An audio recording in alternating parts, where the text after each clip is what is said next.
اور اللہ کریم ہے جیسے اسے نوازا ہے ایسے اللہ پاک ہم سب کو عافیتوں کے ساتھ دنیا میں بھی نوازے اور آخرت میں بھی نوازے۔ اب کوئی صاحب تھے، اچھے بڑے ٹھیکیدار تھے اور بڑے کھاتے پیتے شخص تھے، اللہ نے بڑا نوازا ہوا تھا، بیٹے بھی تھے بیٹیاں بھی تھیں، اور اچھا مال و دولت اللہ نے ان کو عطا فرما رکھا تھا۔ وہ ایک دفعہ گھر سے نکلے صبح اپنے آفس جانے کے لیے، کوئی ان کی میٹنگ تھی، تو انہوں نے راستے میں دیکھا انگور بک رہے تھے، بڑے زبردست رسیلے اور تازہ انگور تھے، بیل سے باغ سے ٹوٹے ہوئے جیسے آتے ہیں، پسند تھے ان کو انگور۔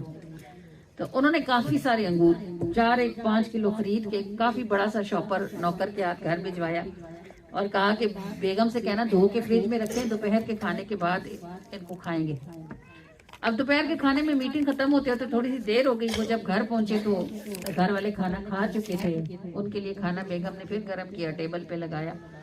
جب کھانا کھا چکے تو ان کو انگور یاد تھے، کیونکہ انگور بڑے تازے اور بڑے رس والے تھے اور انہیں پسند تھے، تو انہوں نے بیوی سے کہا کہ انگور لے آؤ۔ وہ کہنے لگی وہ تو ہم نے کھانے پہ رکھے تھے کہ آپ آئیں گے، آپ آئے نہیں، تو وہ تو بڑے مزیدار انگور تھے، بچے سب کھا گئے۔ کوئی وقت ایسا ہوتا ہے اور کوئی بات ایسی ہوتی ہے جو بندے کے دل کو گھپ جاتی ہے۔ اس لمحے میں انہوں نے کہا کہ اگر میرے بچوں نے میرے لیے میری زندگی میں میری پسندیدہ چیز نہیں چھوڑی تو یہ میرے بعد میرے لیے کیا کریں گے۔ بس یہ بات انہیں اس وقت سمجھ آ گئی کہ مجھے جو بھی کرنا ہے آگے کے لیے اپنی زندگی میں کرنا ہے اور خود کرنا ہے۔ وہ اسی وقت اٹھ کے اپنے اکاؤنٹ مینیجر کے پاس گئے، اس سے کیش پورا حساب لگوایا کہ ہمارے پاس کتنا کیش ہے۔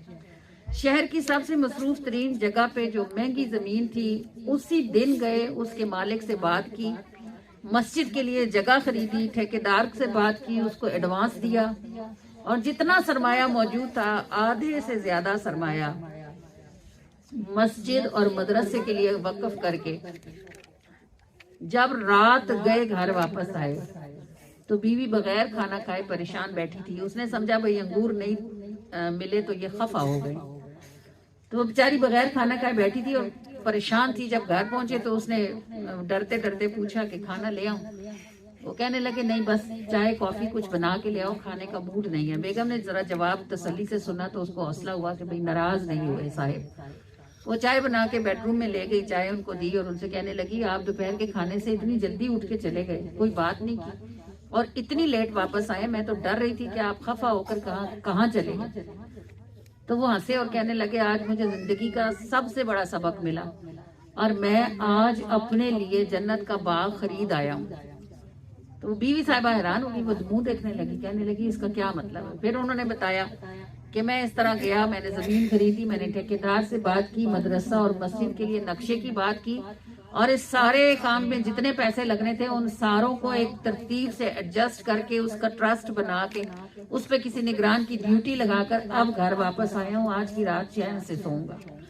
کہ مجھے یہ بات سمجھ آ گئی کہ میں نے جو بھی کچھ کرنا ہے اپنے ہاتھوں سے اپنی زندگی میں کرنا ہے۔ تو وہ تو خوش بخت ہے کہ ان کو ایک چیز سے ٹھوکر لگی اور ان کی آنکھیں کھل گئی۔ یہ بتائیں ہم سب کی کب کھلے؟ حضرت علی کرم اللہ وجہ الکریم فرماتے ہیں کہ انسان سو رہا ہے، جب اسے موت کے ہاتھ لگیں گے یہ تب جاگے گا۔ جیسے کوئی ٹھنڈے ٹھنڈے ہاتھ صبح صبح لگائے نا تو بندے کی پٹ سے آنکھیں کھل جاتی، بالکل اسی طرح ابھی ہم غفلت میں ہیں۔ دن ہوتا ہے تو ہم نے یہ کرنا ہے، یہ کرنا ہے، یہ کرنا ہے، رات ہوتی ہے تو یہ کرنا ہے، بستر پہ لیٹتے ہیں تو پھر اگلے دن کا پلان ہوتا ہے یہ کرنا ہے۔ جو کرنا ہے اس کا کہیں ذکر تذکرہ نہیں ہے۔ اللہ کریم ہمیں ہمارے وقت سے پہلے جاگنے کی توفیق عطا فرمائے، جس طرح کے اللہ تعالیٰ نے ان لوگوں کو توفیق عطا فرمائی جو اپنے جانے سے پہلے اپنے کام اور اپنے نام دونوں سنبھال گئے ہیں۔ اللہ کریم ہمیں بھی ان کاموں کی اتنے خلوص سے توفیق عطا فرمائے کہ ہمارا خلوص اس کی بارگاہ میں قبول ہو جائے۔ اصل جو چیز ہوتی ہے نا وہ خلوص ہوتی ہے نا۔ میں جب بھی کبھی فیصل کے میلاد پہ دعا کرتی تھی نا، ہم ہمیشہ سے ہر میلاد میں ہدیہ شامل کرتے ہیں، الحمدللہ آتا ہے ہمارے پاس، آپ سب میلاد والوں کے لیے ہوتا ہے، ہم سب کو ہی دیتے ہیں، اس میں ہمارا کوئی کمال نہیں ہوتا، آتا ہی میلادوں کے لیے۔ لیکن وہ ہمیشہ مجھے اپنے گھر کا پڑا ہوا درود ہمیشہ بتاتی تھی اور کہتی تھی یہ باجی ہمارے گھر کا درود ہے. تو میں ہنستی تھی کہ میں کہتی تھی کوئی مکھن یا گھی تو نہیں ہے جو تم کہتی ہو ہمارے گھر کا ہے. تو وہ کہتی تھی ہم سارے مل کے اتنے دنوں میں 1 لاکھ پڑھتے ہیں اور ہم گن کے رکھتے ہیں یہ 1 سال میں ہمارے اتنے لاکھ ہوتے ہیں. یہ چیزیں ہم نے اپنے گھر میں پڑھی ہیں, یہ ہمارے گھر کی پڑھی ہوئی چیزیں. آپ دیکھیں اب ہمیں یہ بات سمجھ آتی ہے کہ اس کے کام میں اتنا اخلاص تھا کہ اب وہ چلی بھی گئی ہے تو اس کے پیچھے وہ جس طرح پڑھتی تھی, جس طرح ہدیے بناتی تھی, جس طرح اسے شوق ہوتا تھا کہ میرا ہدیہ کوئی نہ دیکھے, کوئی کسی کے جیسا بھی نہ ہو, بس جیسا میرا ہے ویسا کسی کا بھی نہ ہو. تو ابھی آپ دیکھ لیں ہدیہ بنانے کی ڈیوٹی اللہ نے کسی کی لگا دی ہے, پڑھ کے جمع کرنے کی ڈیوٹی کسی کی لگا دی ہوئی ہے, اور میلاد کی ڈیوٹی جو ہے وہ میری بھی لگی ہوئی ہے, فرا کی بھی لگی ہوئی ہے اور آپ کی بھی لگی ہوئی ہے. اللہ کریم ہم سب کو اپنی زندگی میں اپنے لیے نعمتیں سمیٹنے والے کام کرنے کی توفیق عطا فرمائے, اور اللہ پاک ہم کو اپنے شکر گزار ترین بندوں میں داخل کرے. اس لیے کہ صرف شکر ہی ہوتا ہے جس کی وجہ سے نعمت بچتی ہے, ورنہ یہ ضائع ہو جاتی ہے. تیری نعمتوں کے سائے کہیں مجھ سے ہٹ نہ جائے, جو تجھے پسند آئے مجھے وہ شکر سکھا دے, جو تجھے پسند آئے مجھے وہ شکر سکھا دے. تیری نعمتوں کے سائے کروں جستجوئے دنیا, ملے اس بلا سے معافی, کروں جستجوئے دنیا, ملے اس بلا سے معافی, جو تیری رضا کو ڈھونڈے, جو تیری رضا کو ڈھونڈے, مجھے وہ فکر سکھا دے, جو تیری رضا کو ڈھونڈے مجھے وہ فکر سکھا دے, جو تجھے پسند آئے مجھے وہ شکر سکھا دے. تیری نعمتوں کے سائے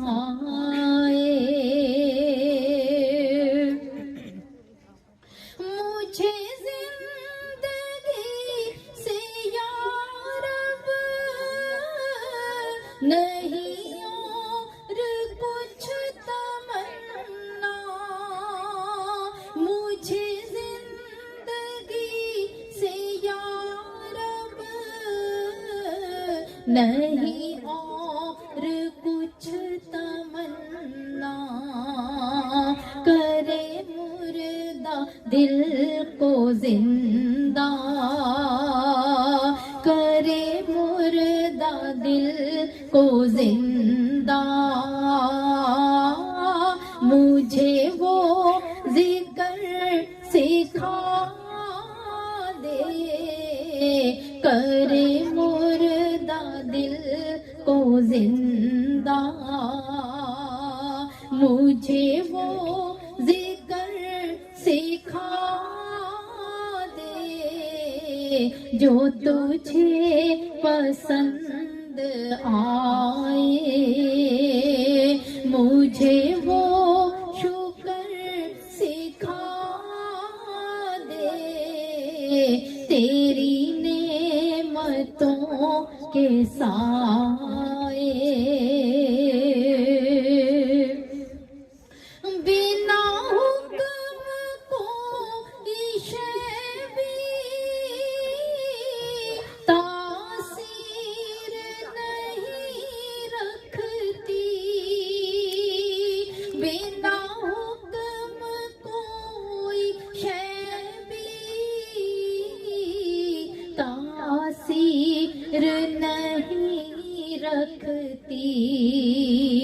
میری بات کا اثر ہو، میری بات کا اثر ہو، مجھے وہ ہنر سکھا دے جو تجھے پسند آئے، مجھے وہ شکر سکھا دے تیری نعمتوں کے سائے، کہیں مجھ سے ہٹ نہ جائے جو تجھے پسند آئے، مجھے وہ شکر سکھا دے تیری نعمتوں کے سائے۔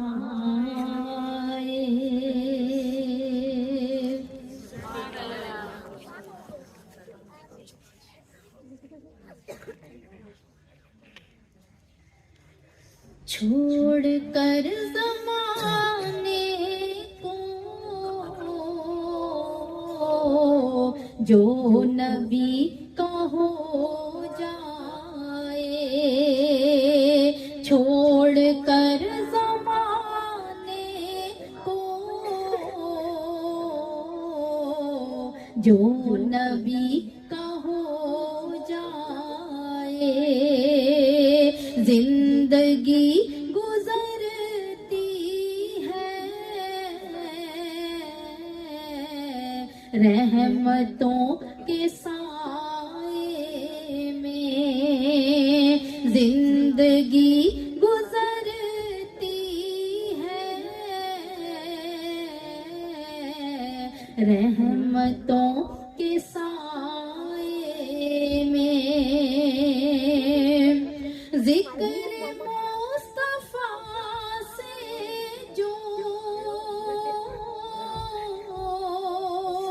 دل آباد کرتا ہے، ذکر مصطفیٰ سے جو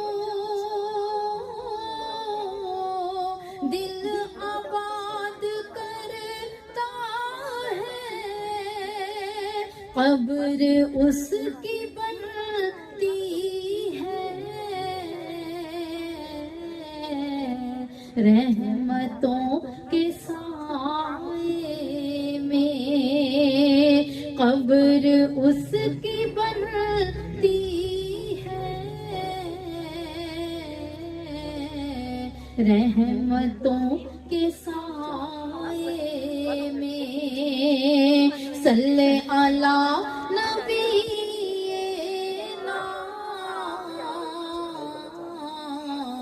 صلی علی محمد صلی علی شفیعنا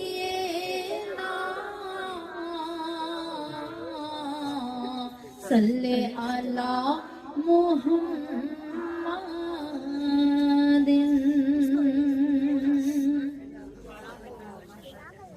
سمجھا دیں انہیں مائک میں بولا تو ساری پوری یہ ساری یا پیچھے چلے جاؤ بیٹے، اگر آپ لوگوں نے چپ کر کے نہیں بیٹھنا نا پیچھے چلے جاؤ، اٹھاؤ یہ ساری چھوٹی بچیاں، یہ تم دونوں بھی اٹھاؤ انہیں، اگر یہ نہیں چپ کرتے تو اٹھاؤ، مستقل یہ بالکل ایک دوسرے کے ساتھ ہیں، چھوٹے ہیں نا یہ، ان کو پیچھے بھیج دیں۔ یہ سب پیچھے چلی جاؤ، اٹھو۔ چپ کر کے بیٹھنا ہے تو بیٹھو، ٹھیک ہے، چپ کر کے اگر بیٹھنا ہے سننا ہے تو پھر بیٹھو، نہیں تو اٹھ جاؤ۔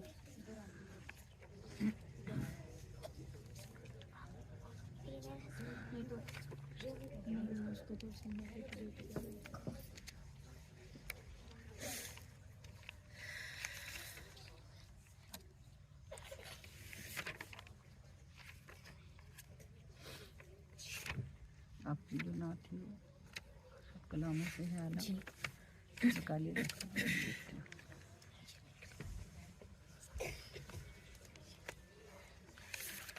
مولانا جلال الدین رومی علیہ رحمہ کا ایک مرید تھا، وہ بھینگا تھا.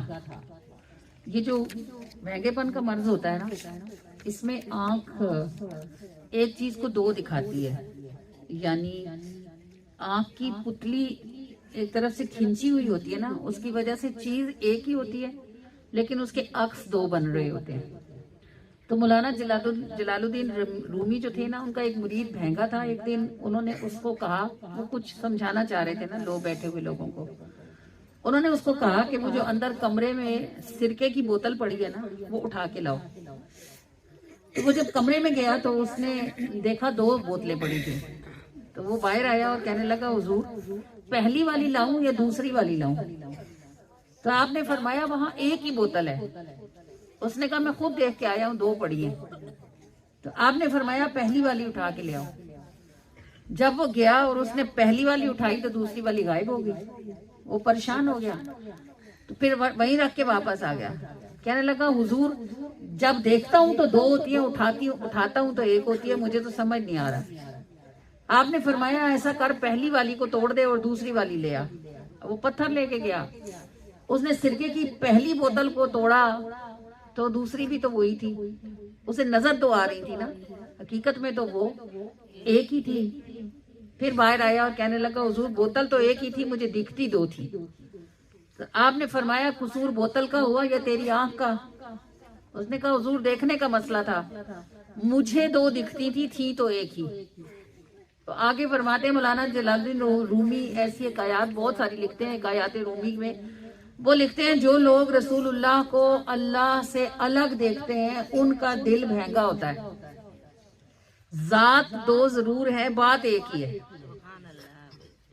بھئی اللہ جو قرآن میں فرماتا ہے کہ اے محبوب صلی اللہ علیہ وآلہ وسلم جب وہ کنکریاں پھینکی گئیں، وَإِذَا رَمَيْتَ، جب پھینکی گئی وہ کنکریاں تو کس نے پھینکی؟ ہم نے پھینکی. آپ کے ہاتھ نے نہیں پھینکی بلکہ ہم نے وہ کنکریاں پھینکی.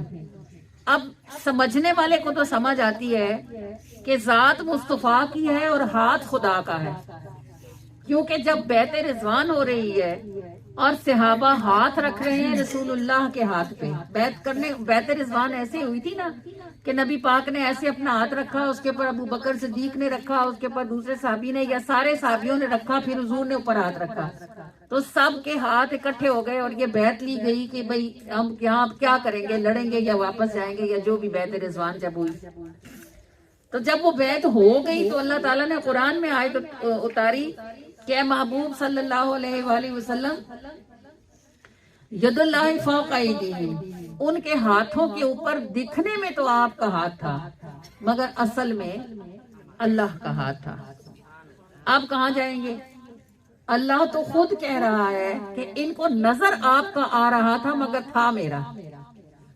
تو یہ جو لوگ بات بات میں جھگڑا کرتے ہیں کہ یا رسول اللہ کہیں کہ نہ کہیں، اللہ کو پکاریں حضور کو پکاریں، یہ پڑھیں اور یہ نہ پڑھیں، ایسے کہیں اور ایسے نہ کہیں، تو جلال الدین رومی علیہ رحمہ فرماتے ہیں کہ پھر اصل میں بات یہ ہے کہ وہ خدا نہیں، با خدا نہیں، وہ مگر خدا سے جدا نہیں. فرق کہاں آتا ہے؟ چیز میں نہیں، دیکھنے والے کی آنکھ میں. جب اللہ ایک بات کو قرآن میں آیت بنا کر گواہی دے رہا ہے کہ حقیقت دیکھنے میں تو ایسا لگا کہ آپ نے کیا لیکن در حقیقت ہم نے کیا. اے محبوب ان کو تو یوں لگا کہ آپ نے اوپر ہاتھ رکھا لیکن اصل میں ہاتھ رکھا ہم نے. تو جب اللہ اس چیز کی گواہی دے رہا ہے کہ میں اور میرا محبوب ایک دوسرے سے علیحدہ نہیں ہے، اس کا مطلب یہ نہیں ہے معاذ اللہ کہ اللہ محمد ہے اور محمد اللہ ہے. ذاتیں 2 ہی ہیں، بات ایک ہے. اللہ کی رضا کے بغیر حضور کی بات نہیں اور حضور کی رضا کے بغیر اللہ کی بات نہیں.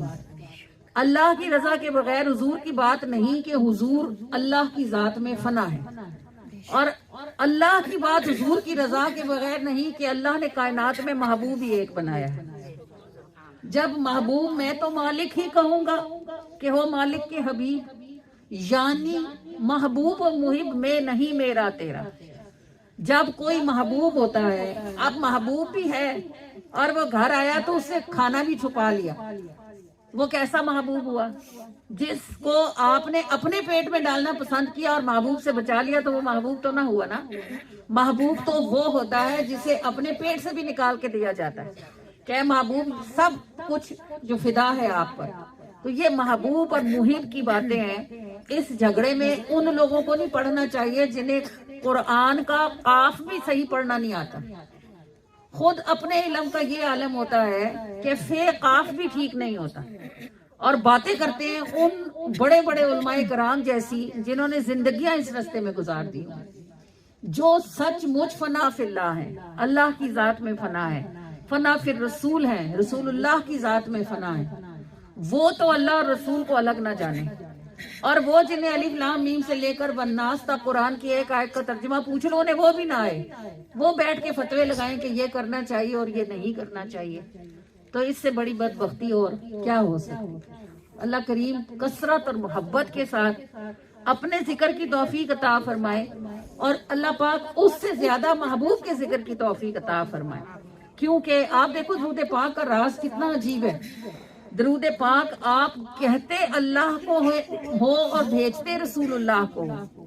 جب آپ درود پڑھتے ہو تو بات آپ اللہ سے کرتے ہو اور کام آپ رسول اللہ کا کرتے ہو، اور اللہ تعالیٰ پھر آپ کو حکم دیتا ہے کہ تم ایسے کرو۔ بھئی یوں کہتے ہو کہ یا اللہ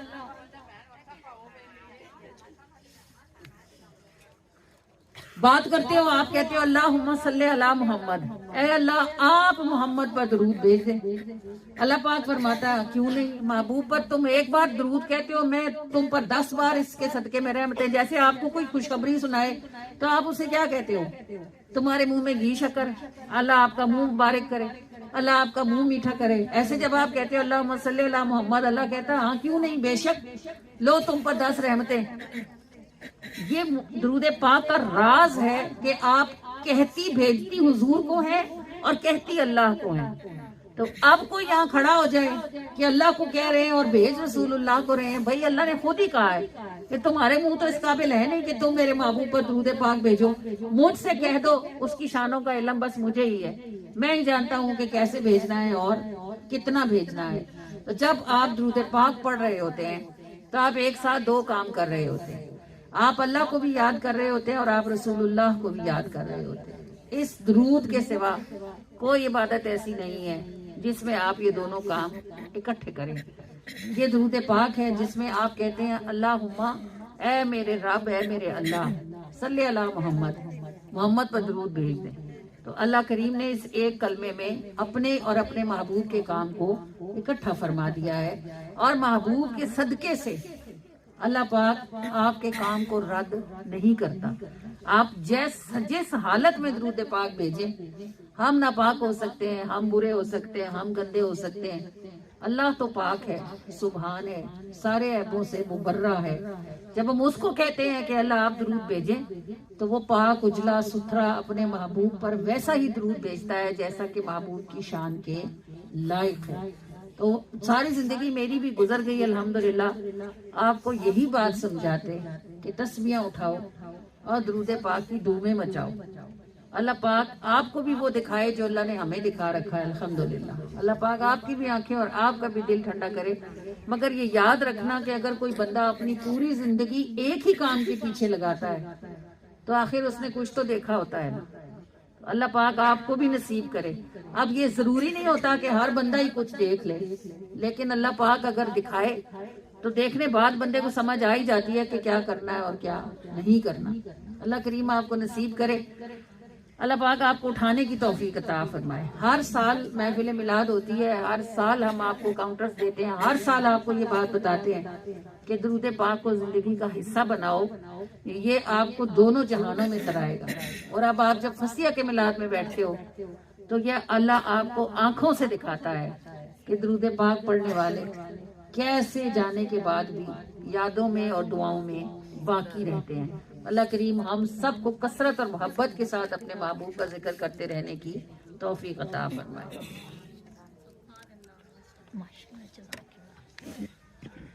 سب کلاموں سے ہے اعلیٰ دو جہانوں میں درود، پڑھ میرے سرکار پہ دل جگمگاتے جائیں گے۔ سب کلاموں سے ہے اعلیٰ دو جہانوں میں درود، پڑھ میرے سرکار پہ دل جگمگاتے جائیں گے۔ پڑھ میرے سرکار پہ دل جگمگاتے جائیں گے۔ پڑھ میرے سرکار پہ دل جگمگاتے جائیں گے۔ صلی اللہ علیہ وسلم، صلی علی محمد، صلی اللہ علیہ وسلم، صلی علی محمد، صلی اللہ علیہ وسلم، صلی علی محمد، صلی اللہ علیہ وسلم، صلی علی محمد۔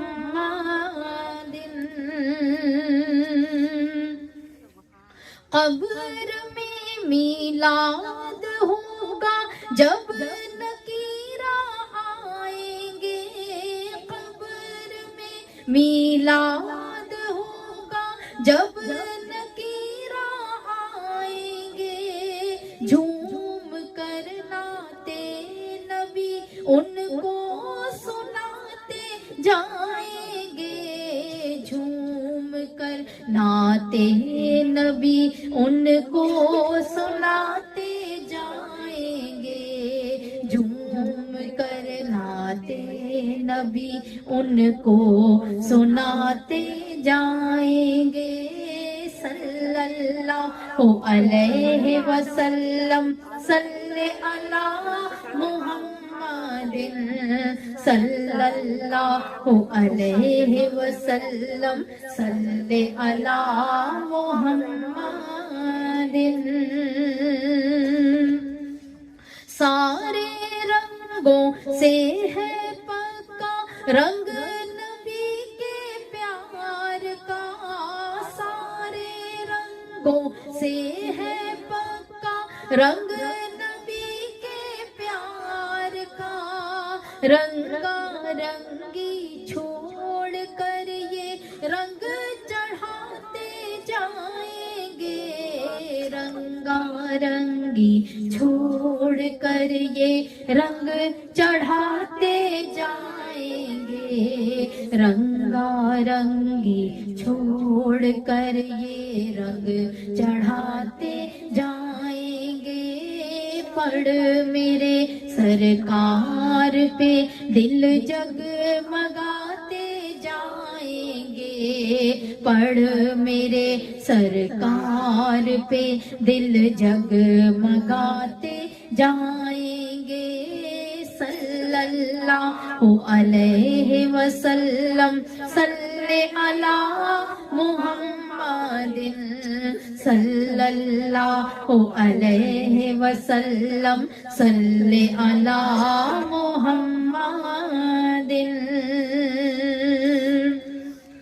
ان کے دروازے پہ آ کے کچھ نہیں مانگیں گے، پر ان کے دروازے پہ آ کے کچھ نہیں مانگیں گے، پر ہے یقین ہم دین و دنیا سب ہی پاتے جائیں گے، ہے یقین ہم دین و دنیا سب ہی پاتے جائیں گے، ہے یقین ہم دین و دنیا سب ہی پاتے جائیں گے۔ صلی اللہ علیہ وسلم، صلی علی محمد، صلی اللہ علیہ وسلم، صلی علی محمد۔ گھر سے لے